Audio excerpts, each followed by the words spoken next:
Hi, I'm Ben from Acoustic Review, and I'm very pleased to be joined by virtuoso singer-songwriter and acoustic guitarist Jon Gomm. How you doing, John? Yeah, I'm good, thanks, Ben.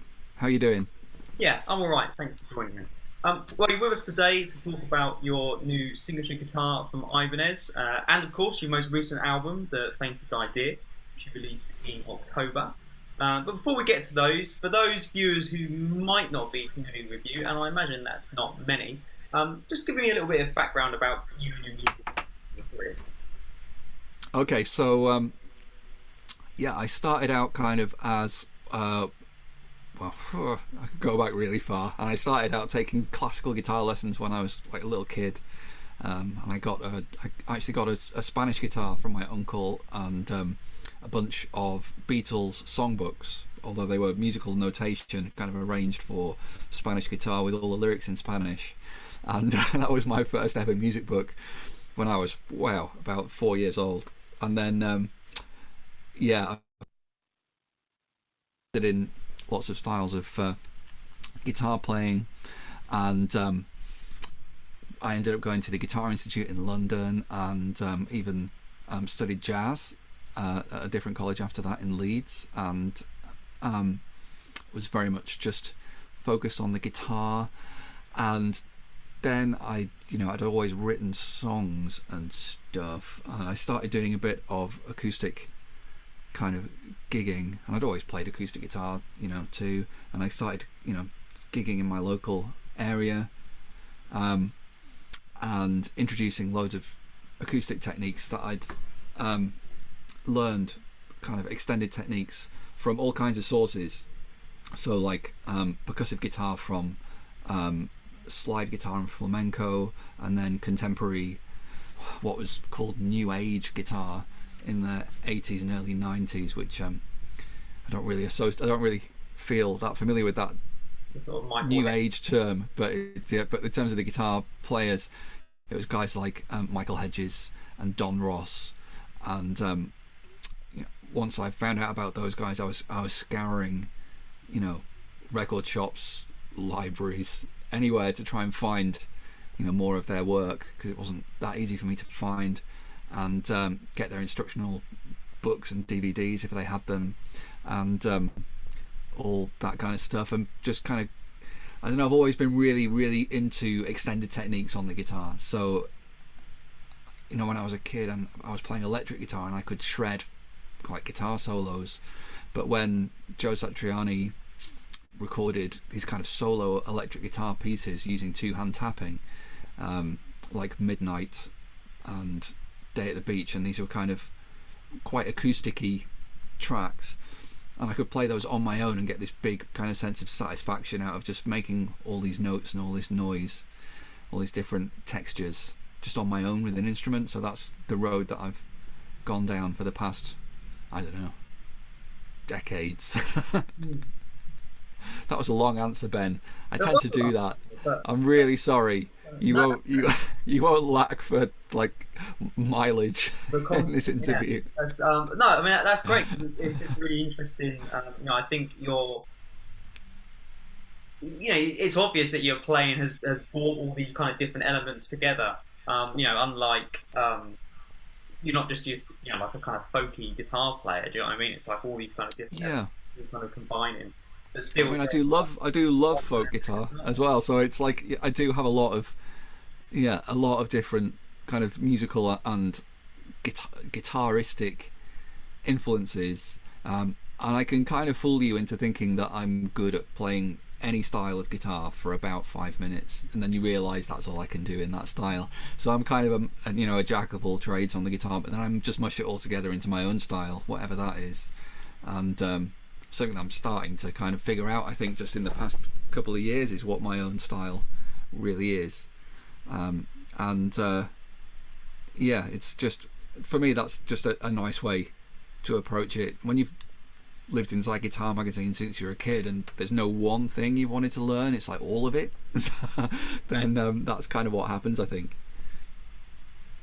Yeah, definitely. And I think that kind of idea of finding your own voice, that actually leads us quite nicely onto the guitar, doesn't it? Which is, so you're holding there the new Ibanez. I am. This is a prototype. This is second stage. No, third stage prototype.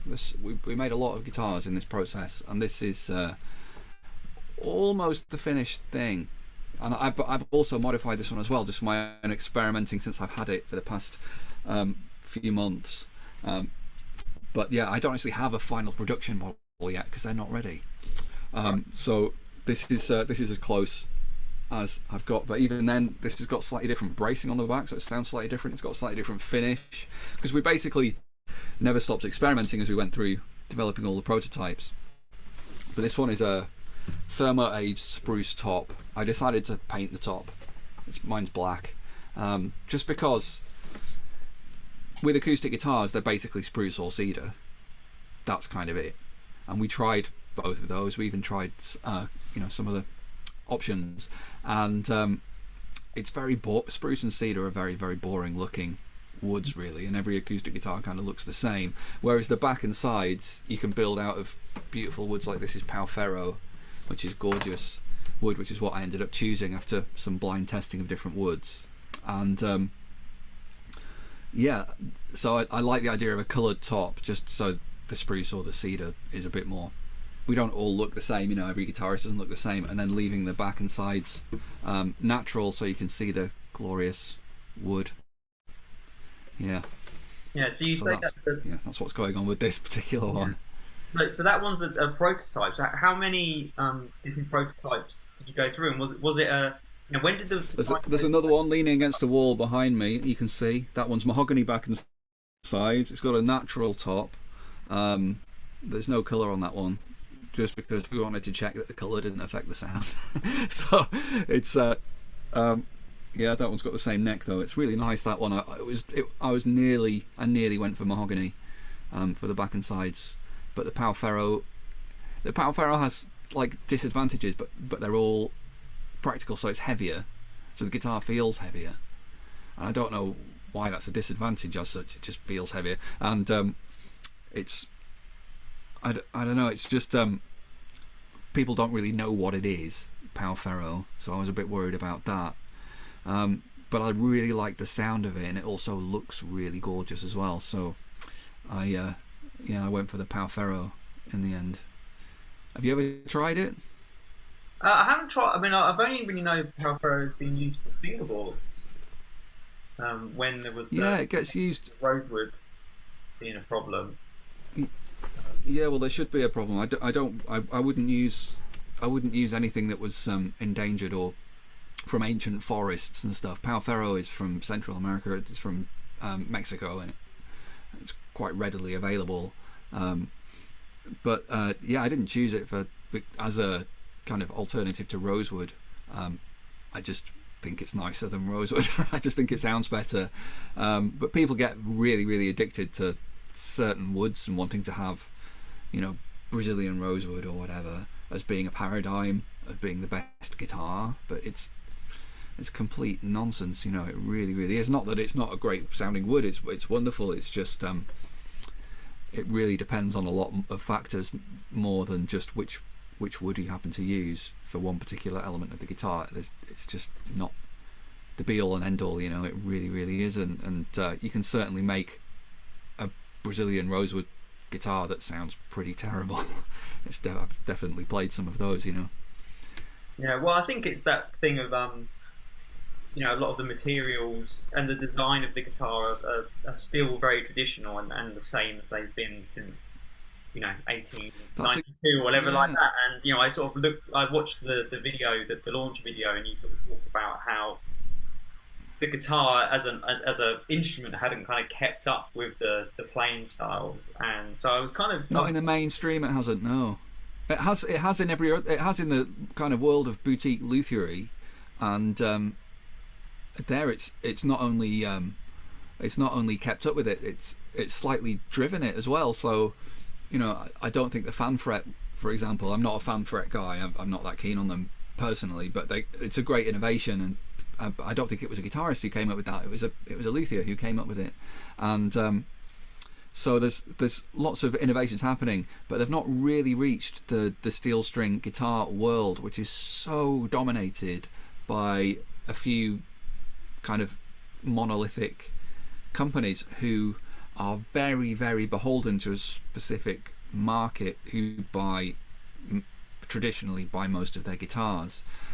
You know, in the United States, and just the kind of folk and country music of the United States that's so associated with the steel string acoustic guitar. But that's really changed, and now the steel string acoustic is becoming really, really popular in Asia, and there it's becoming popular because people want to learn to play modern fingerstyle guitar, not because they want to strum you know, 3-chord country songs. So it's I think things will start to change in the mainstream, and I'm really glad that Ibanez is at the forefront of that.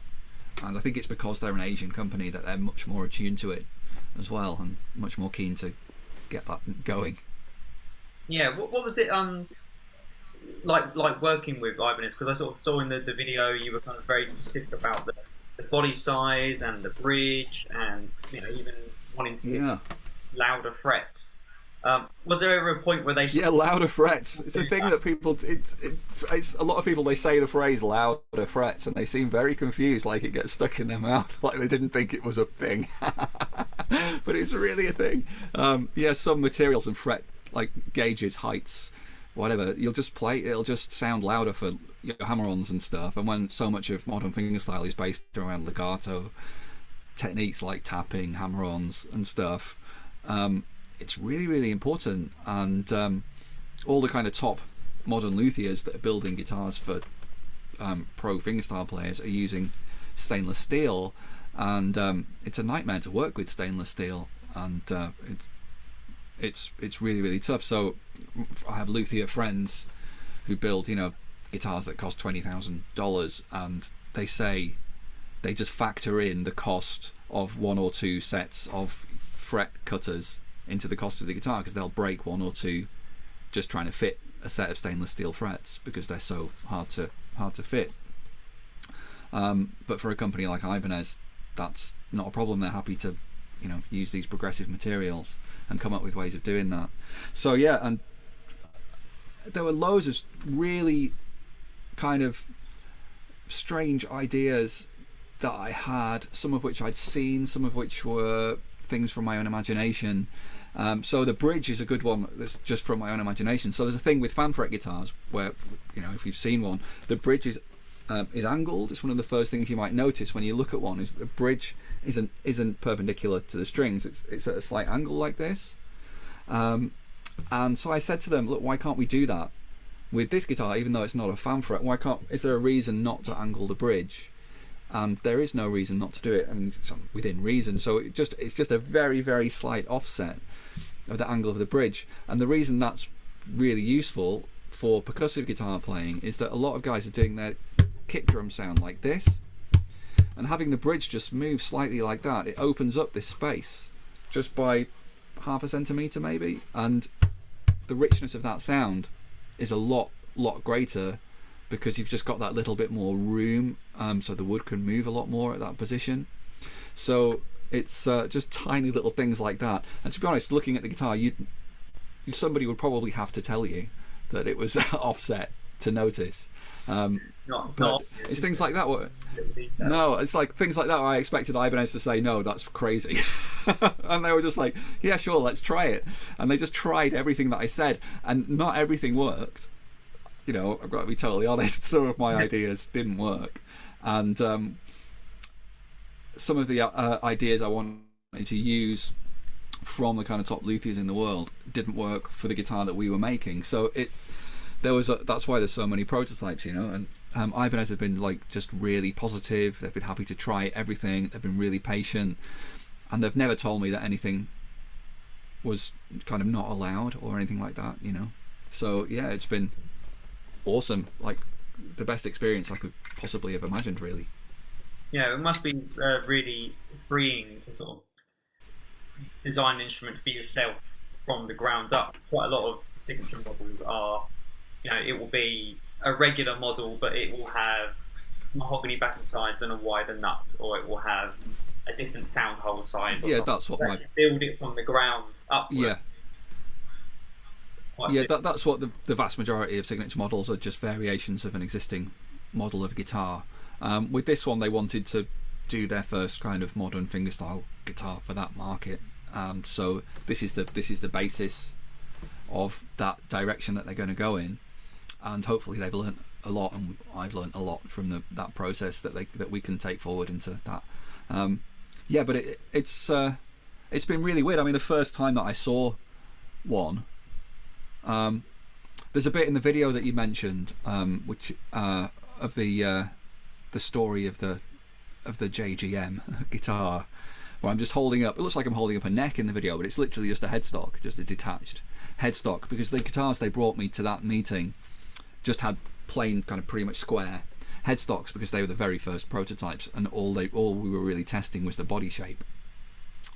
So they brought some headstocks. They'd made a few headstocks, and it was based on a design that I literally hand drew. And I had this whole idea for the headstock shape, where it's I don't know if you are familiar with like the Ibanez headstock shape from the 90s that they would have on their electric guitars. Mm-hmm. But this is a kind of toned down version of that's more appropriate for an acoustic guitar. So it's asymmetrical at the bottom here. It's not they don't go up to the same height here, and at the top, and in the Ibanez guitars they have a big point and then an indent, and it looks like kind of a double tick or something. And I've done the same thing, where it's got the out bit and then the in bit and then the out bit, but a much more subtle version of it. But that was my kind of idea for it. And it's funny, when I first met Ibanez, they said the one thing that you won't be able to do is the headstock because it's such an important part of our branding that we don't let artists do the headstock. And I thought, yeah, well, I'll just do one anyway and see if they like it. And they did. They used it. So yeah. Oh well, maybe there's a new career for you there as a headstock designer, rather than just. Is that a job? Do you think that's a whole job? Maybe it is. I don't know. I know for a fact that there's no one guy who does headstocks. Yeah, there must be someone who has to come up with all of them. But, yeah, there is, but I don't think it's his only job. So something else that I think is like really interesting with this guitar is the pickup selection in there, because you've got. Oh god. So am I right thinking you've got two pickups, a rare earth blend and the power tap? Yeah, so technically that is 3 pickups, and it's okay. So this was to be honest, Ben, it was a nightmare that lasted about 18 months of trying to get a pickup system, and the reason it was so hard is because the pickups that I had used previously, I'd used the rare earth blend for a very long time, and I've tried everything else. In fact, I can even show you, because I've got some old stuff here, and because I've got this new guitar, I've got stuff that I've had for years and I've tried it. This is a Sunrise in its original little packet that it comes in, the legendary Sunrise acoustic pickup, and I just need to find a home for this because I'm never going to use it, and I've got a load of pickups and stuff knocking around that I'm never going to use, so I'm going to find people who want them. But yeah, so I've tried every kind of pickup that there is, and I love the rare earth blend. I don't think it can kind of be bettered, and I just think it's a perfect design, really, and I really love it. But then the third element, which is the body sensor that picks up the vibrations and stuff, the one that I'd used previously is very, very expensive, handmade by one guy, and it was like, we can't put that in a guitar that we're going to make thousands of. It's just going to it'll be too expensive, and it's just implausible. And also anyway, I just spent months trying all these different pickups and microphones, internal guitar stuff, and I spent my life doing that, and it's really, really hard to find stuff that works. And then Fishman thankfully came up with this power tap thing and just unveiled it really quite recently, and it's not really had they haven't really given it a big push yet even, but a friend of mine had one, and So I asked them about it, and then Fishman sent me one. And then Fishman agreed to come up with a system where they combine the rare earth and the power tap into one system. So it's got two little blend wheels inside the guitar, and it only needs one battery, which is really, really great. Because, as you might know, anybody who's used multiple pickup systems in one guitar, you might have 2 or 3 different batteries in there to change. You've got so much to worry about. But this is one complete system. And then they came up with this amazing output system where it's got 2 outputs on the guitar. So there's 2 jacks. One is stereo and one is mono. However, if you just take one regular guitar cable, just a mono regular guitar cable, and plug it into the main jack, then you'll get a mixture of all 3 pickups, and you can mix them with the little blend wheels inside, like you would expect with an electroacoustic guitar, okay? Yeah. But if you plug in the 2 cables, then you can blend the pickups. If you plug in a stereo cable and a mono cable, then you've got all 3 coming out independently down different lines, and you can mix them in your mixing desk, or send them to the sound engineer, or in your interface, or however you amplify your guitar. You can mix all 3 pickups separately, and that's what all the pro fingerstyle guys do. All of them, they all have at least 2, usually 3, sometimes more pickups inside the guitar, and they're all separately EQ'd and separately processed. Maybe they have some pedals like reverbs and stuff that they only put on one pickup and not the others, for example. And yeah, that's what we all do. And to have that in an off-the-shelf guitar is a first, and really, really, really exciting. But also, if you just plug in 2 cables, you can get 2 sources, so a blend of 2 and then one other discrete. And then if you've only got a 2-channel amp, then you can still use both channels. So it sounds complicated. I'm worried that it sounds complicated, but it's actually incredibly simple, and it's kind of the holy grail of flexibility and simplicity as well. Yeah, well, anyway, yeah.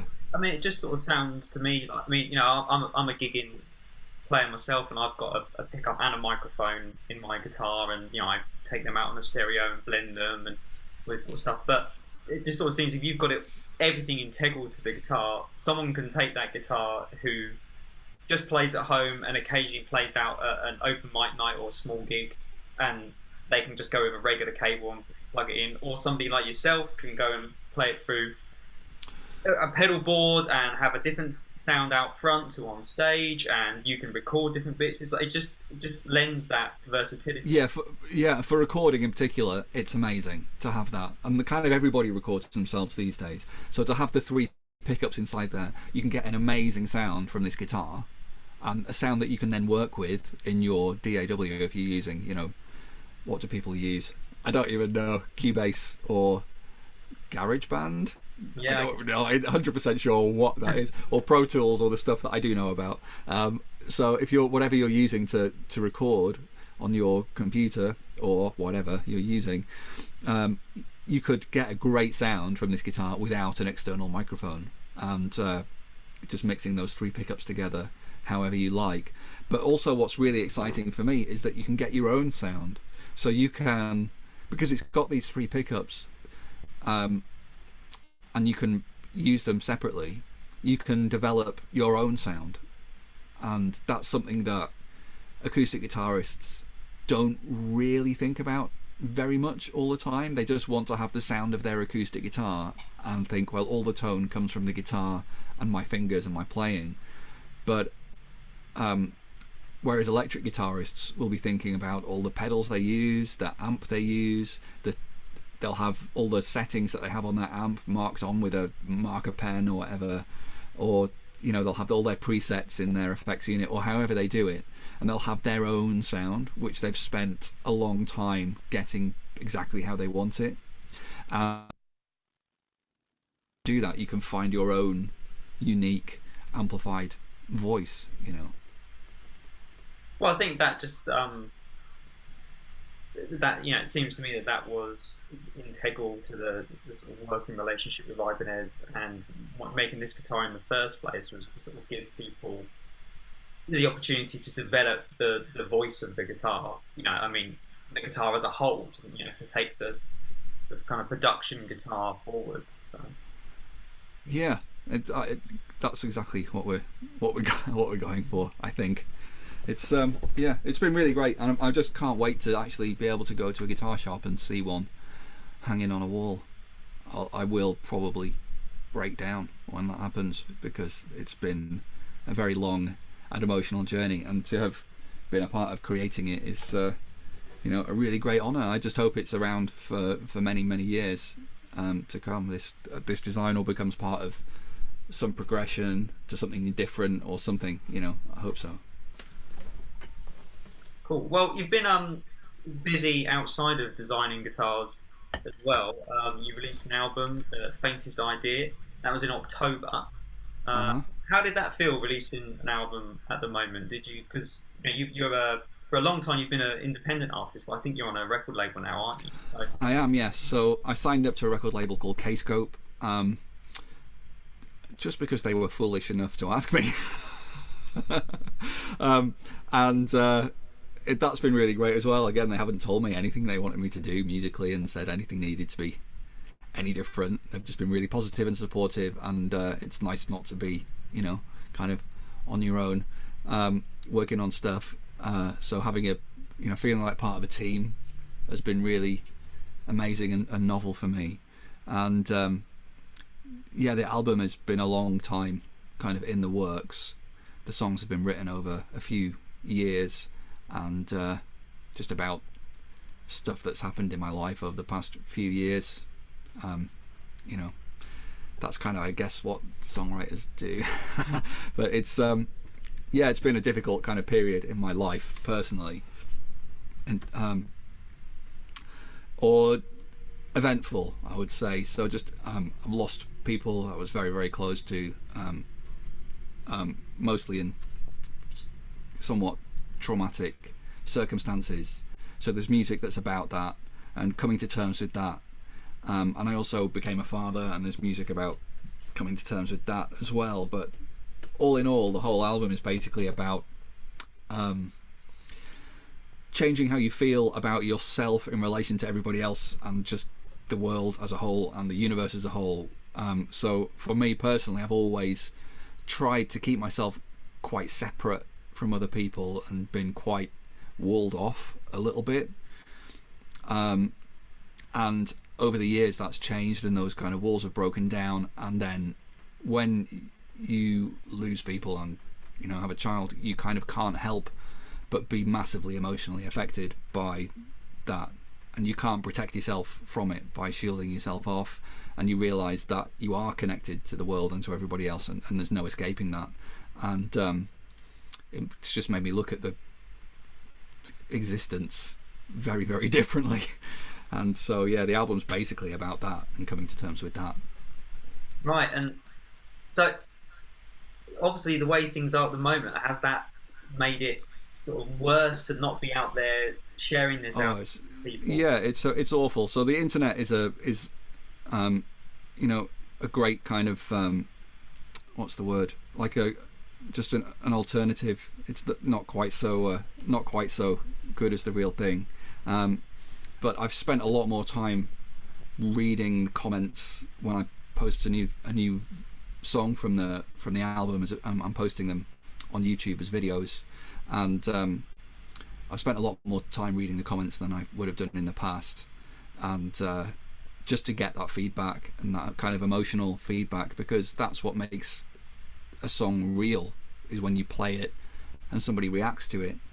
And it's when they have their own reaction, whatever that is. It's not going to change usually how you feel about the song. It can do, but it's usually it doesn't change how I feel about the song myself. But that can happen over time. But it's people's reactions that make it, that give you job satisfaction, and just the stuff that people get out of life.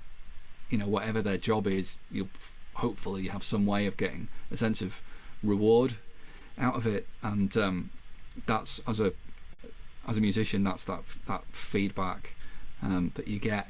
Feedback is a great word for musicians. You should remember what it means. It's like, yeah, your speakers screaming uncontrollably into your face, and that's what feedback is. I hate the kind of corporatization of that word to mean let us know if you liked our product or not, so we can make more of it or less of it. But feedback for me is a great word. So it's really about that feedback. And then you can obviously, we all know as musicians about a feedback loop, and that's what musicians should all aspire to be stuck in with their audience. I think is a nice, healthy feedback loop. Yeah, just that thing of the energy sort of coming from the musician to the audience and back again and back again. And, yeah, absolutely. It's vital. Literally vital. Yeah, it's quite hard to capture that through a screen, isn't it? Yeah, it's just it's most of the time it's through just words on a screen as well. So, but that is certainly much better than nothing, and has its own rewards that are different. But I do miss gigging and getting that instant feedback, and I want to get out playing, my new songs, my new guitar, and see what these pickups work like live. And I know, when I tested them, actually, the pickup systems, because for most of the guitar testing, I was at home doing that.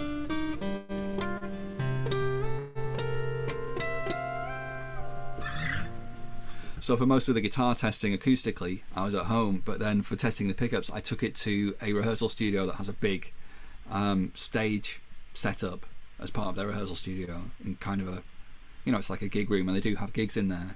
And I just rented that room for like a couple of days, and plugged in the pickups into the PA and just stood out in the room and just tested all the pickups through this huge, great PA rig, so I know that they'll be fine, because I didn't want to put pickups in there and you try it. A lot of people will have experienced that, where you try the pickup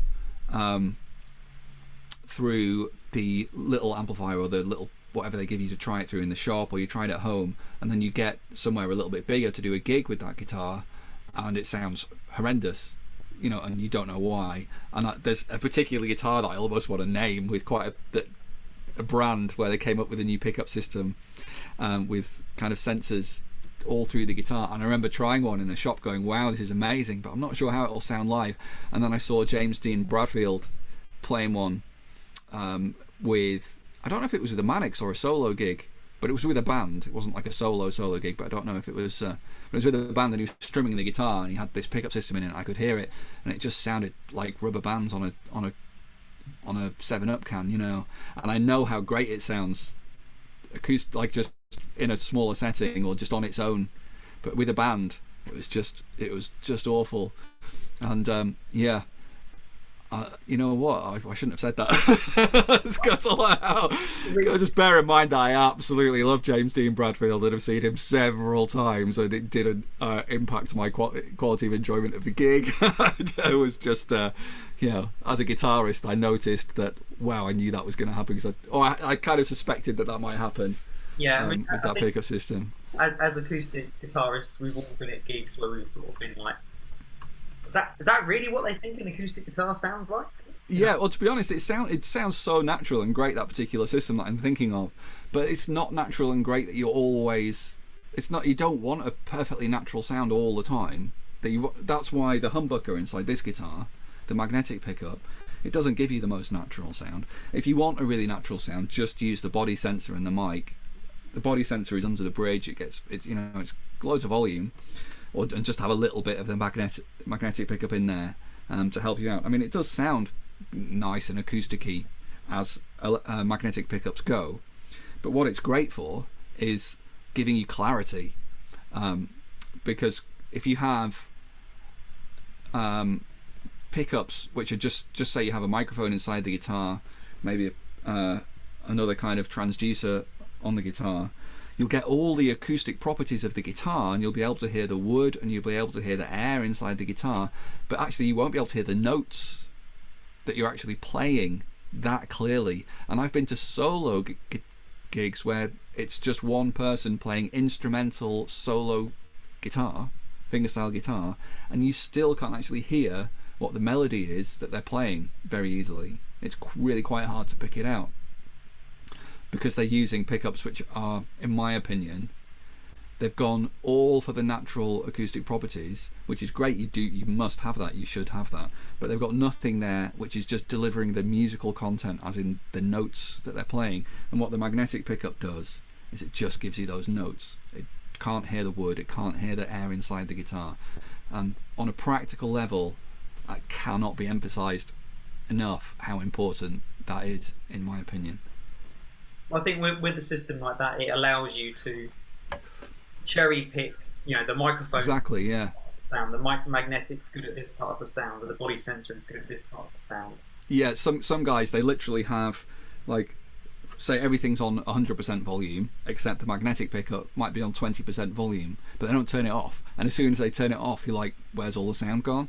And it's really, really important. For me, I have them a pretty much, not exactly, but pretty much an even split between the three pickups that are in there. They're pretty much an even split between how much level I have of each. But the magnetic is really, really important for me because, for example, I might want to put some delay on the guitar sound to fatten it up and get that nice rich sound. But if you put delay on the microphone and the transducer, then it can be too much. You're massively increasing your risk of feedback, and it's those acoustic properties that you don't want the echo on. There's no reason to. It's just the actual note content that you want the echo on. And for guys who ever use overdrive on acoustic guitar, then it's that thing of, you definitely don't want overdrive or say any kind of pitch shifting effects, like very modern reverbs that have got pitch shifters inside them to make them sound all sparkly and beautiful.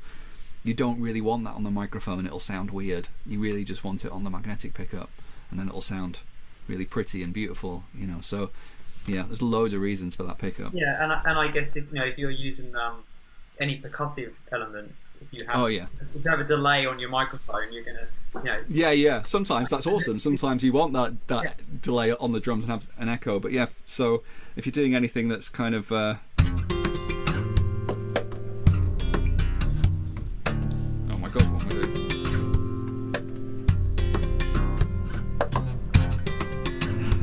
I don't know what tuning I'm in.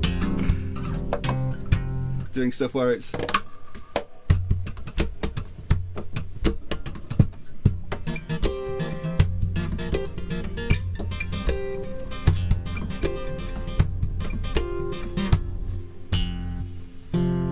messing around in tunings that I don't know what I'm in. So all of this percussive stuff, the most important thing about having the different elements with the magnet is that the magnet can't hear any of the percussive stuff. So you can actually mix the percussive and guitar sounds and get the balance that you want. So yeah, that's really, really important to me. So that kind of thing. So what I'm doing on the guitar is quite quiet, and it's be very, very easy for the drums to drown it out. And I get asked all the time, how do you balance the sound of the drums and the guitar? And this is the key way that you can cheat and boost the sound of the guitar, is with this pickup and also the frets here.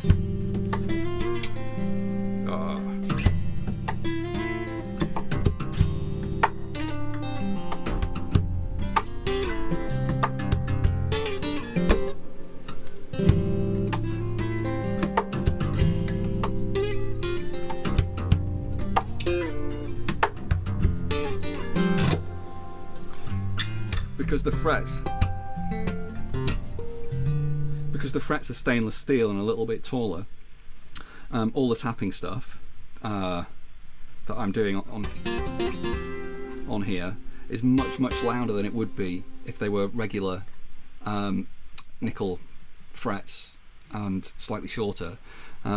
It's a really noticeable difference, and just makes it much, much easier to play that kind of tapping style, and people don't realize that there are ways that you can cheat and kind of mod the guitar. So this one's kind of pre-modded, yeah, just watching you just play there kind of brings me on to another question I had for you, which is I'm a songwriter myself, and more in a kind of folk style, but I kind of find it hard enough to with the chords and the words and the melody all at the same time. And I kind of watch your stuff, and I'm kind of thinking, where does it start? Do you start with a melody and then find the guitar part? Do you start the guitar part and then find the melody? And if you've got the guitar part, does it have to be like completely nailed? Because I can't imagine the amount of coordination you need to get all those guitar parts playing at the same time and then be able to sing over the top. It just blows my mind. I don't know.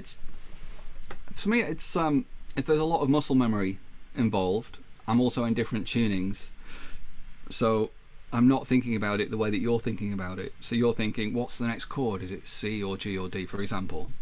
I'm not thinking about it in that way, because I don't know what chord I'm playing a lot of the time, because I'm in such a weird tuning that I don't have any way of knowing that. So it's much more about just knowing your way around a song by virtue of where your fingers have to move. So there's a lot of muscle memory involved, and to me that's a really good way of learning how to play stuff and making sure you can do it.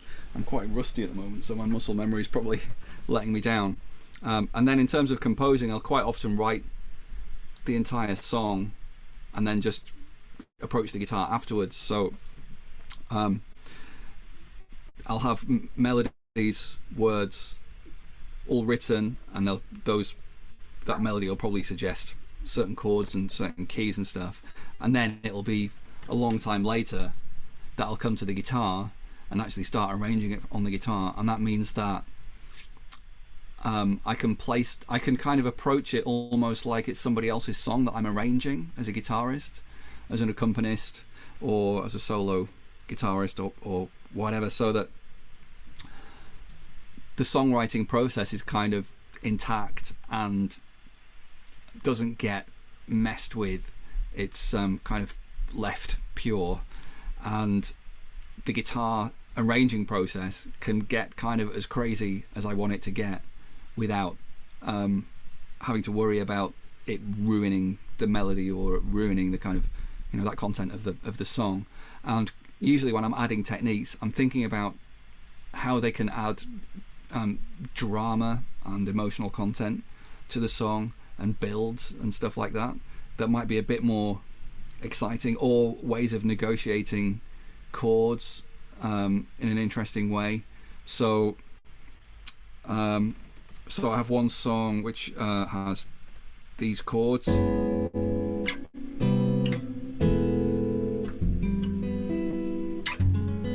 not sure I'm in the right key.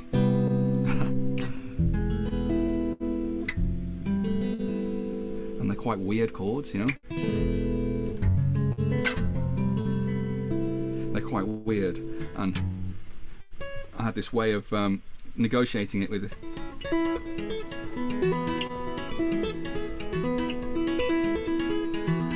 this tapping lick.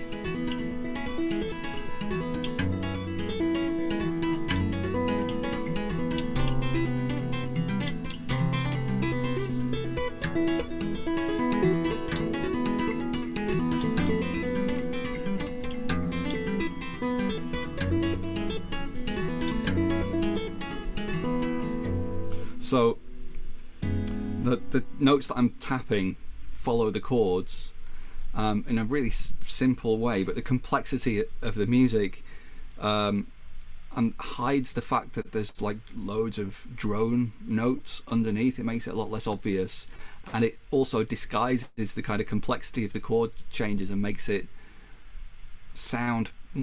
flow a lot better.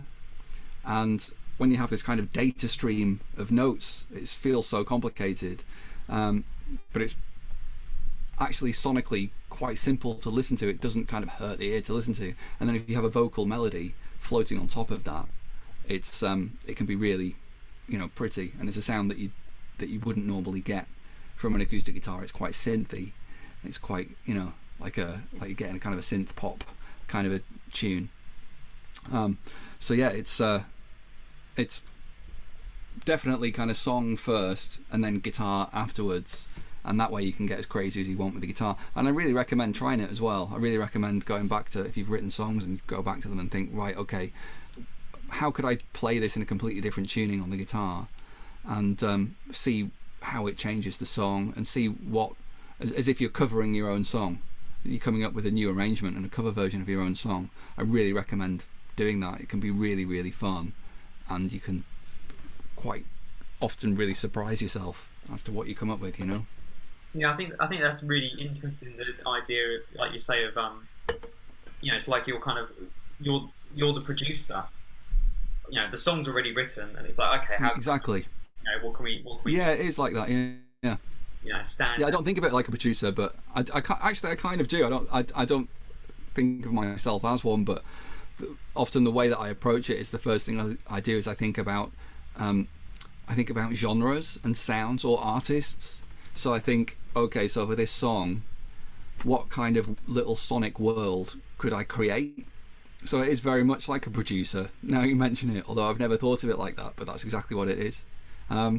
So yeah, maybe I want this song to sound, you know, like, you know, Imogen Heap, or maybe I want it to sound like, you know, who knows, like you know, like Michael Rose, who does like dub reggae, or who knows, and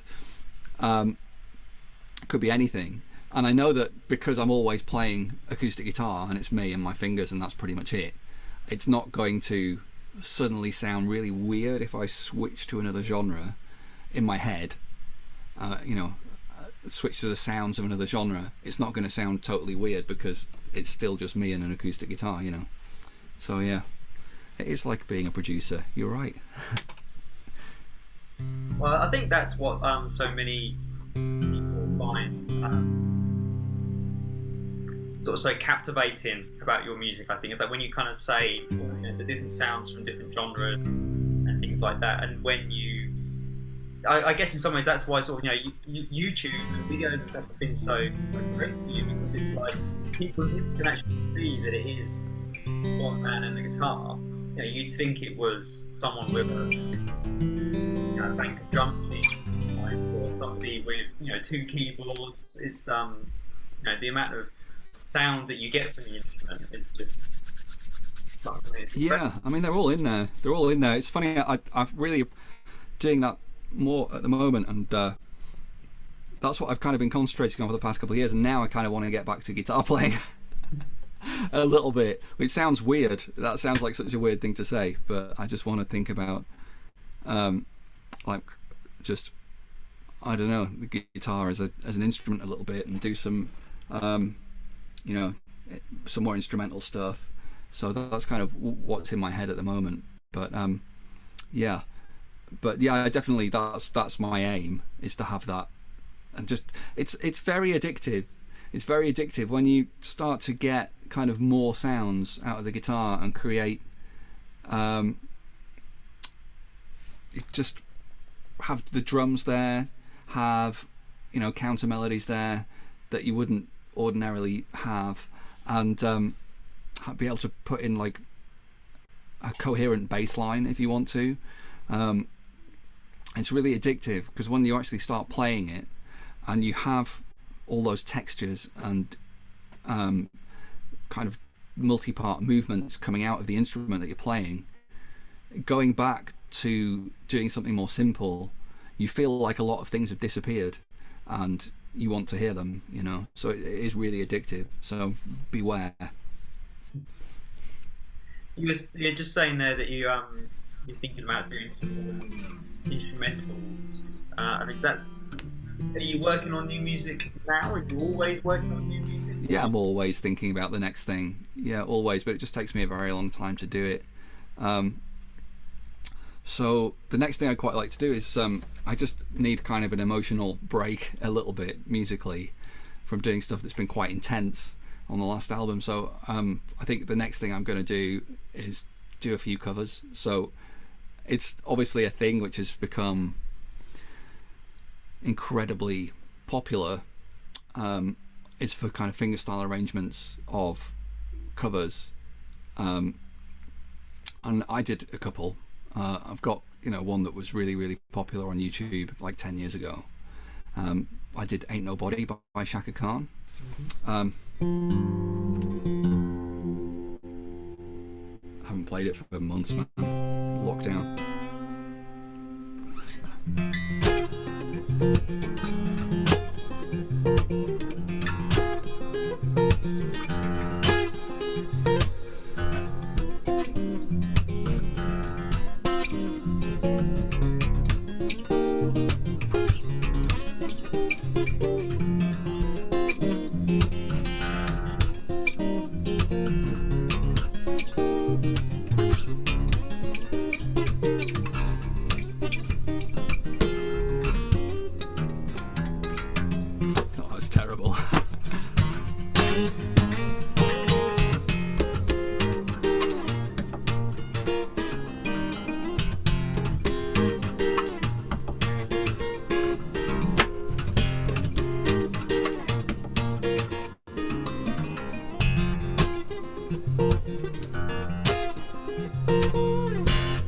Anyway, it's something like that, but I'm extremely rusty and cold, so I apologise.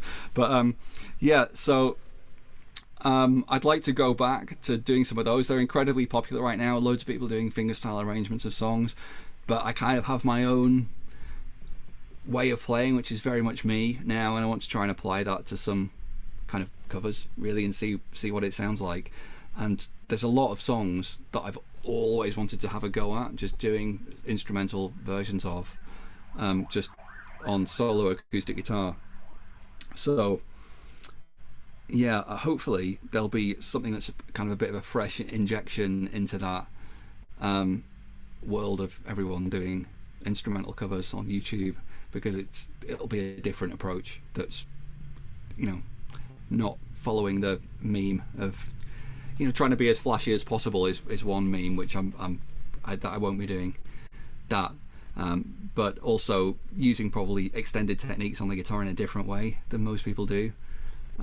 So yeah, hopefully that'll be interesting, but it'll be fun for me anyway, and fun is probably what I need right now. Well, you know, I mean, you know, nothing's more inspiring than a new guitar, is it? yeah, that's true. That's true. You got that. So, do you have anything else lined up for 2021? Have you got any gigs, Paul, or? Yeah, I have. So I'm really hopeful that I tried to book some when my album tour got cancelled or postponed. So we've moved it back a year.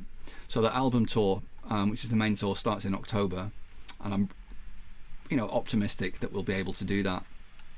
And then I have some socially distant shows that we put in kind of instead, and they were originally in, I can't even remember, they were originally in November, I think, and then we moved them, and then we moved them again into February, and now they're in late May.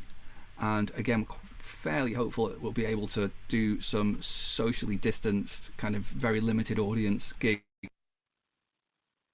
It depends on how the rules change, how things progress, but I'm really, really hopeful that we will be able to do that. So yeah, but it's man, it's just been so long now, and then there's, you know, issues that people aren't really talking about so much, probably because they're quite small in the scheme of things, but normally they'd be enormous. There'd be huge problems for artists, which is that festivals all got cancelled last summer, and then it looks like we don't know if the festivals are going to happen this summer. Certainly some have already decided not to, some of the bigger ones, and so it'll be 2 years without them, and they've all had full lineups booked, and those lineups will, where possible, be carried forward into 2022. So that means that festivals in 2022, which I'm not, because I wasn't intending to do any last year, I was hoping to do some this year, I probably won't be able to get on them because they'll already be full, and they've already been full for 2 years. So it's really, really tough. I'm going to be waiting a long time to try and get on bills at certain kinds of events, because they've got like a lag, isn't there? Yeah, there's a lag of 2 years. Well, hang on, 3 years it'll be. So from 2020 getting cancelled, then 2021 getting cancelled. So there'll be an actual gap between, you know, doing it and not doing it of 3 years, 2019 to 2022, when you might get a booking. So it's that is something that nobody's really talking about, but it's a huge problem in some countries. Venues are massively booked up now for a really, really long time, because they've got tours that have been postponed and then rebooked in, but then that same artist or band might have booked their next tour in as well, which they would normally have done anyway. So they've got 2 tours booked in, one of which might not happen. If the first one happens, the second one might get, you know, removed. But it means that the availabilities at venues across, you know, the Western world are really, really bad. So it's the kind of the opposite problem of what you might think, which is that you might think that the whole world opens up again and you can get out there and get playing. But for bigger venues, it's going to be a long time, even if things fully open up again, before actually they have any availability to be able to be used. You know, the waiting list is now incredibly long. So, yeah. So there's a lot of stuff going on, and then there's Brexit as well, which is just a whole new nightmare for touring musicians that we're just desperately hoping at the moment will go away. You know, that's really what we're all hoping, is just that will go away, that they'll just the EU will re-offer, you know, what they say they offered and was rejected, which is, you know, like a kind of musician and artist 90-day visa-free passport to just go across Europe for 90 days of a year or whatever it was exactly, without having to worry about getting visas for all the different countries, getting all the different paperwork for all the different countries, and paying to take your gear, paying £300 for paperwork to take your gear into a different country, which is a huge problem. And supposedly that was offered and rejected, so, you know, I just hope they offer it again, and this time the British government bows to the pressure, the enormous pressure that it seems to be under from the entire entertainment industry in Britain, and accepts it this time. But, you know, that's just what we're all hoping. We'll see. Yeah, well, let's hope that, you know, we can, you know, all our favourite musicians can get out there and at some point and start playing again. Yeah. In the meantime, Jon, where can people get Faintest Idea? Where's the best place for them to buy your most recent album? So, if you go to my website, you can't really miss it. So it's on all the streaming services, but if you go to jongomm.com, then it'll link you to where the album is on every streaming platform that I'm aware of, and it'll take you to all the different stores in different countries that you can buy it from. You can also get it from Amazon, you know, if you really want to, but there's loads of links on my website to more independent stores all over the world that people can order it from. And there's all the videos I've done. How many have I done?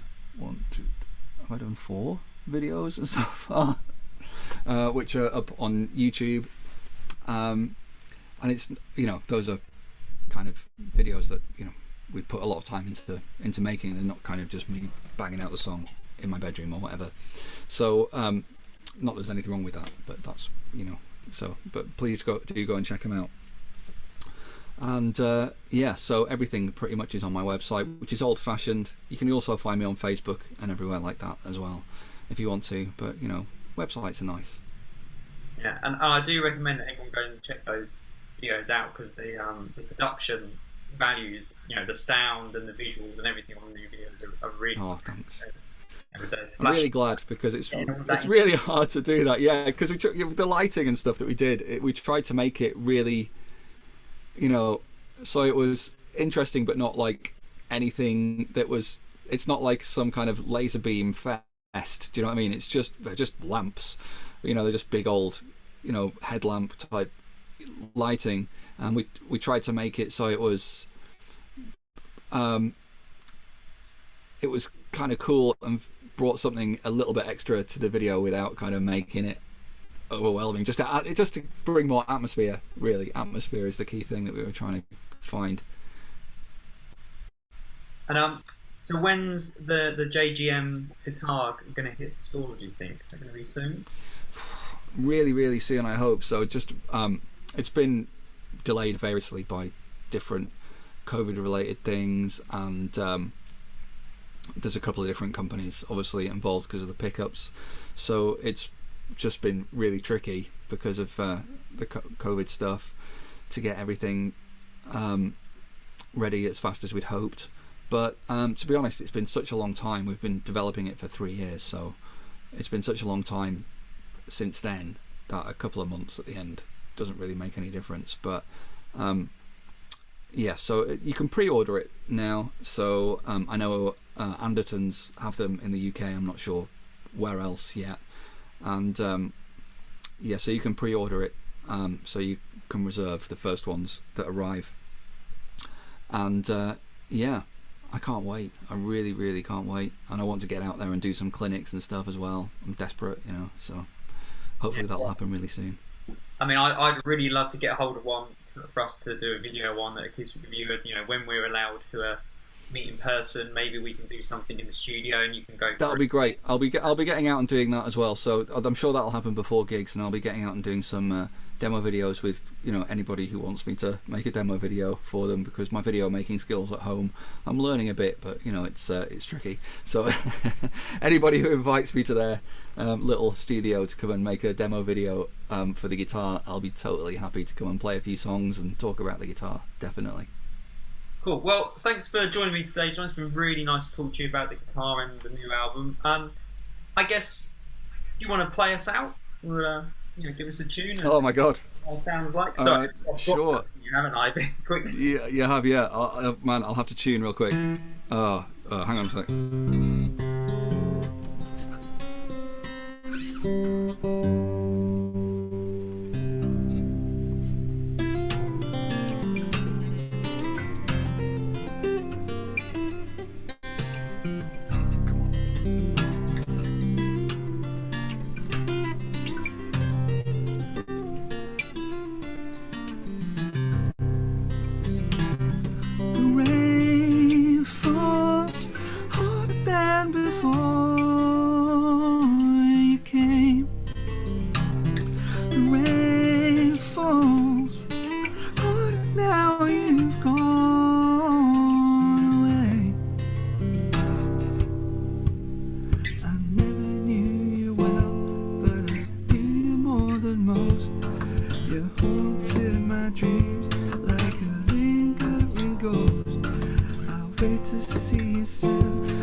There you go. That'll do you, I think. I wasn't ready for that at all. Right, no, sorry, I sprung it on you. But no, well, thanks so much for joining us, and hopefully I'll see you soon, mate. Take care.